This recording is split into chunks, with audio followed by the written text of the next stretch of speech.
โมทนาทานกับทุกๆคนว่าจะเป็นวัตถุทานหรือว่ากำลังแรงกายของทุกคนที่พากันมาเสียสละความเห็นแก่ตัวเพื่อส่วนรวมคำว่าทานนี่ก็สำคัญอยู่ให้พากันทำความเห็นให้ตรงคำว่าทานนี่ก็สามารถเฮ็ดให้เราถึงนิพพานได้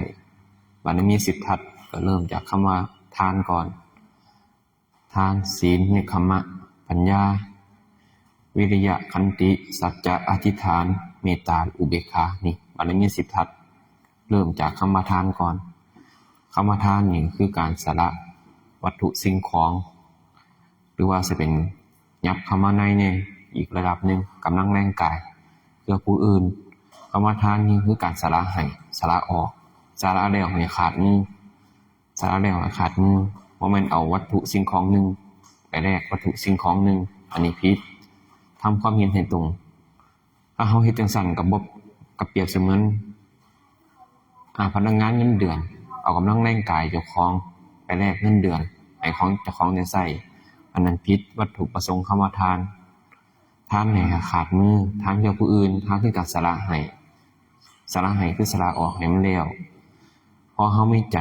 ที่ให้ทานวัตถุทานก็เป็นแค่เครื่องอำนวยเครื่องอาศัยในการให้คำว่าทานคำว่าใจสำคัญอยู่วัตถุเฮาสามารถคำนวณปริมาณกะเกณฑ์ได้ว่าให้น้อยให้หลายแต่ว่าใจที่อยากสิให้อยากสิทำทานอยากสิทำบุญนี่มันกะเกณฑ์บ่ได้มันสิเอาอิหยังมาวัดคือวัตถุภายนอกมันวัดบ่ได้เด้คำว่าใจที่อยากให้ทานนี่มันวัดบ่ได้เข้าใจอยู่บ่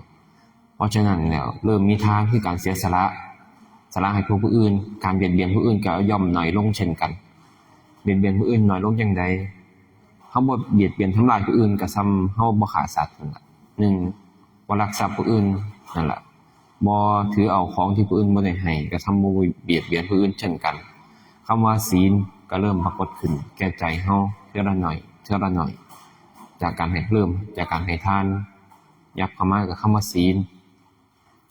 พอมีศีลแล้วเป็นเครื่องรักษาใจแล้วการอยากทำลายผู้อื่นมันก็ลดหน่อยถอยลง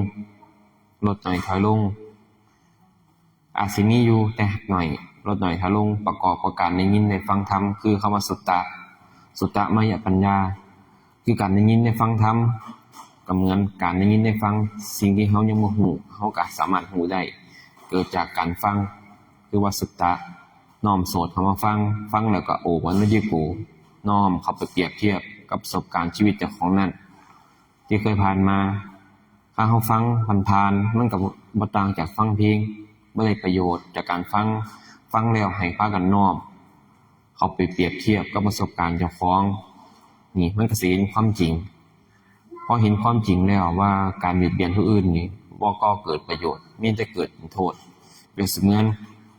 โจรขโมยไปทำร้ายผู้อื่นก็หวาดกลัว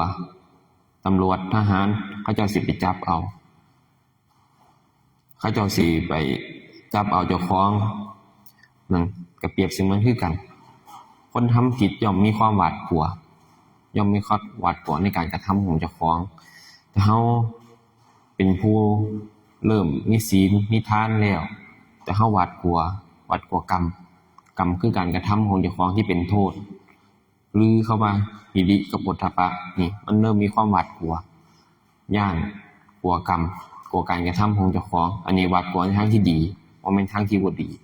เฮาเป็นผู้กระทำดีอยู่แล้วยังไม่ไปเฮ็ดสิ่งที่บ่ดีเฮาหวาดกลัวผลของมันนี่หิริกับโอทธัปปะเริ่มเกิดกับใจขึ้นเรื่อยๆเริ่มหวาดกลัวผลของกรรมเริ่มหวาดกลัวการกระทำของเจ้าของกระทำสิ่งใดกระทำในสิ่งที่บ่ดีที่เป็นอกุศลเริ่มมีความหวาดกลัวเริ่มบ่อยากเฮ็ดเริ่มอยากถอยออกห่างนี่มันเริ่มมีขึ้นเรื่อยๆพอเริ่มมีขึ้นเรื่อยๆแล้วเขาหิริกับโอทธัปปะเริ่มเกิดขึ้นแก่ใจแล้วมันก็น้อมให้เฮาหันเข้ามาทางสัมมาทิฏฐิหลายขึ้นเริ่มมีการฟังธรรมปฏิบัติธรรมบ้างเป็นการในเวลายามเฮาแตกกายทำลายขันธ์ไปในชาตินี้เป็นสิ่งพวกนี้น่ะสิเนื่องหนุนเฮา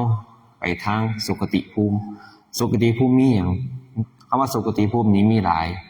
เริ่มจากมนุษย์ขึ้นไปแล้วก็สวรรค์ชั้นกับชั้นกามาวจร6ชั้นไล่ไปในชั้นจาตุมอย่างละดาวดึงส์ยามาไล่ขึ้นไป6ชั้นแล้วก็พรหมโลก16อรูปพรหม4นี่มีหลายชั้นเด้คำว่าสุคติภูมิมีหลายชั้นแต่อบายภูมิมี4ชั้นมีอบายภูมิมีหยังมีนรกเปรตอสุรกายเดรัจฉาน4ชั้นแค่4ชั้นแค่นั้นแต่คนไปหลายคักไปอบายภูมินี่หลายแต่สุคติภูมินี่บ่ค่อยไปกันมีตั้งหลายชั้นแต่บ่ค่อยพากันไปกันอันนั้นล่ะสุคติภูมินี่สวรรค์ชั้นกามาวจรงามเด้สวรรค์ชั้นกามาวจรทั้ง6นี่ประกอบด้วยสิ่งที่งามอากาศก็พอดีบ่ร้อนบ่หนาวจนเกินไปพอดีแสงแดดคือกันพอดีสิว่าแสงแดดก็บ่แม่นมันบ่มืดบ่แจ้งมันเป็นอยู่จังซั่น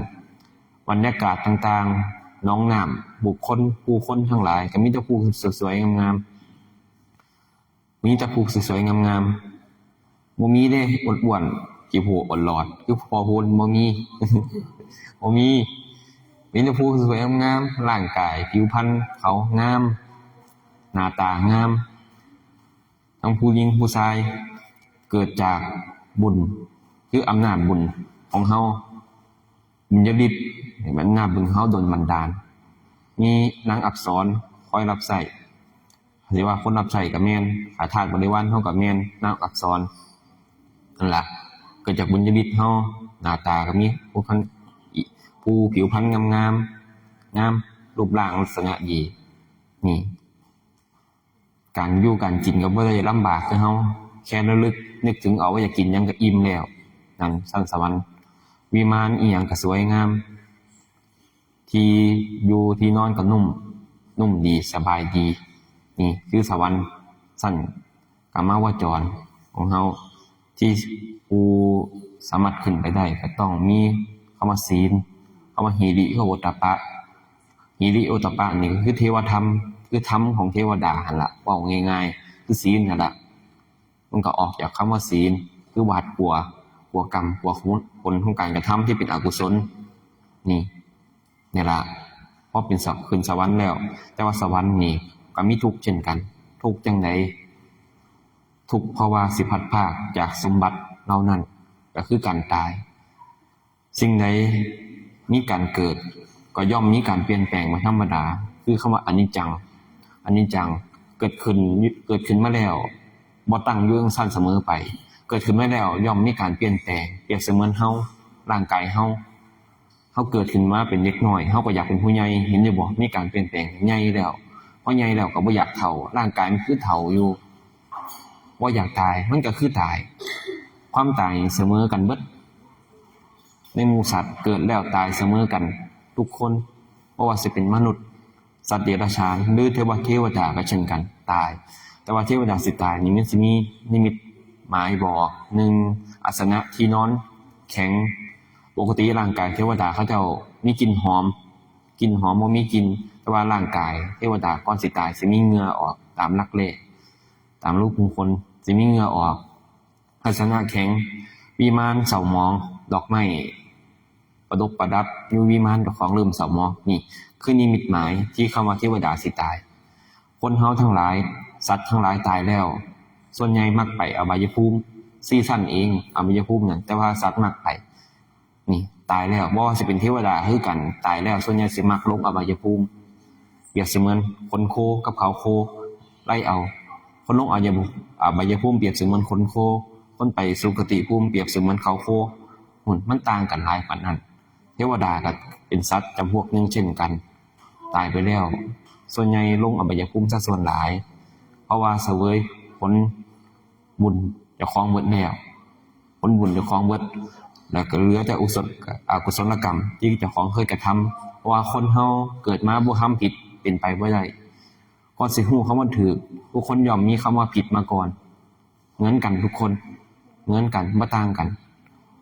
แค่ตรงสิผิดหลายสิผิดหน่อยสิฮู้ตัวเร็วหรือฮู้ตัวช้าส่ำนั้นมีเกิดทุกอย่างมีเกิดขึ้นมีความบ่จริงแท้ถ้าไปยึดในสมบัตินั้นยึดในความบ่จริงแท้ความทุกข์ก็ย่อมเกิดเช่นเงินทองข้าวของของเฮา ทรัพย์สมบัติของเฮาในมนุษย์โลกนี้นี่เฮามีทรัพย์สมบัติไปแล้วเฮาใช้ชั่วครั้งชั่วคราวเท่านั้น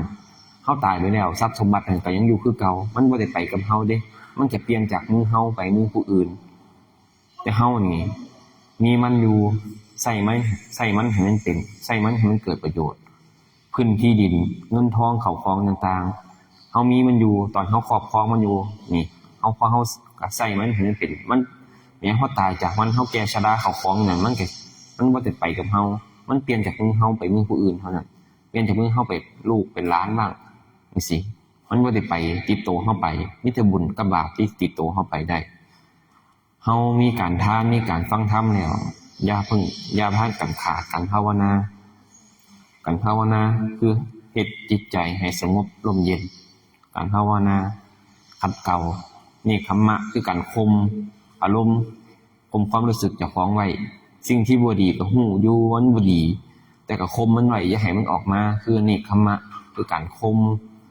นี่คัมมะบ่แม่นเฉพาะหมู่พระสงฆ์ที่เพิ่นเฮ็ดได้เฮาก็เฮ็ดได้คือกันการภาวนา